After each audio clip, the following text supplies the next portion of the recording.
His first flight around our solar system. Here's a picture of Mars.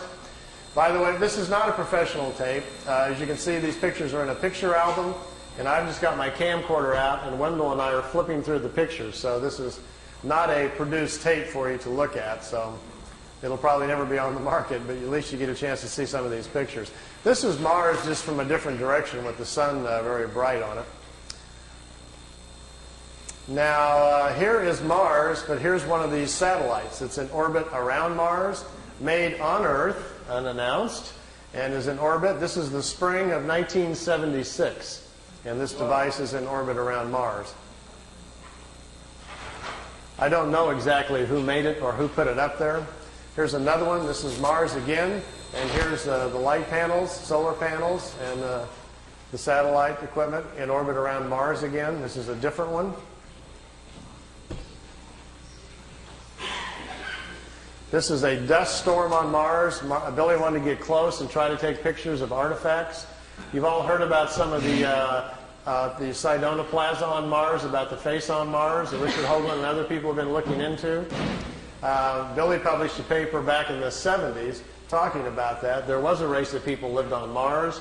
They had a terrible catastrophe about 186,000 years back.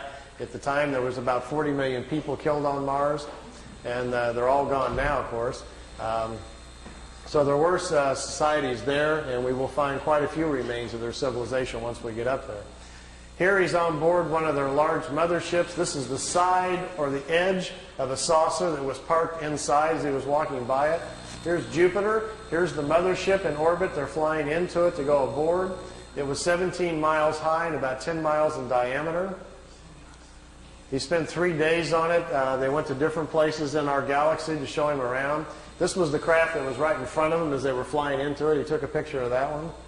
Here, again, is back at Mars. These aren't in any particular order. Here's another object in orbit around Mars. And look, here's an American flag on it. So there's a couple of things that they put up there that the military's put up that we don't know about. This is a picture of Billy in a suit. He's on a prehistoric planet to see the dinosaurs. He's got a breathing apparatus on. This is the Pleiadian man. And they've stepped outside of the ship so he can see the animal life on this prehistoric world. Got his picture taken, too. That's pretty good. This jumps back here to, remember the Apollo-Soyuz hookup, us and the Russians back in '76? Billy asked him if he could go up and watch it. They said, okay. They took him up. There's several pictures here of the Apollo-Soyuz hooking up with Earth in the background. Some of the wildest pictures he's got. I mean, just look at the vantage point. The planet's in the background. How else would you get this picture unless you were up there at that particular vantage point? Not a lot of people have that in their photo albums, you know. You can imagine the people at NASA would crack up, you know. They'd probably find it a little hard to believe at first, but they don't have pictures like this. Here it is when it's just hooked up. There's Earth in the background, and here's the two capsules coming together. This is the top of the mothership. There's windows, but there was nobody in the windows as they came into it. We really missed out here. Billy shot, he said, 3 or 4 rolls of film inside the mothership, talking to people and going up and down the halls and so forth. He lost all of the pictures. They were all stolen from him. We've only got 2 or 3 of them left, and they're really practically nothing.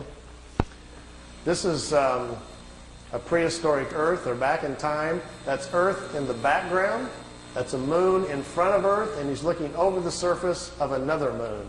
At that point, they told him there were 2 moons in orbit around planet Earth. We think we're about 60 million years back. Here's another picture over the surface. Neither one of those moons is currently the moon that's in orbit now. The moon that's in our orbit now, they say, has only been there around 5 million years. Look at this one. This is another piece of equipment in orbit around Mars, and it's huge. It's like a space station. And it's in orbit around the planet. It's also from Earth. We haven't heard anything about that, have we? Here's the dinosaur pictures. Billy's back inside the ship, and there's a viewing screen in the craft, and he says he's taking these pictures. Here's our first dino. He's got kind of gold-brown skin, got large hind legs, short forelegs, and a head that looks kind of amphibian, like a vegetarian type. Here's the second one. There's a bird here apparently dropping some food or something. Is that Charles? Charles dropped his food. This one's pretty hard to see. Here's the head of some sort of creature crashing through some bushes here. It's hard to tell. I know it's probably hard to see these anyway from back there, but just the idea that someone could actually go back in time just really gets my brain going. There's a bird. There's his eyes, some pretty nasty looking teeth. And the last picture after this one is the strangest of all. It's a plant that has an insect head. Billy calls it a plantum. They were trying to explain to him how the evolution of different life forms goes. How, for instance, here's a plant life when the plants are the food kingdom of the world. When the plants evolve to a certain level of evolution, then these lower order forms, here's a small head, and this head is part of that plant.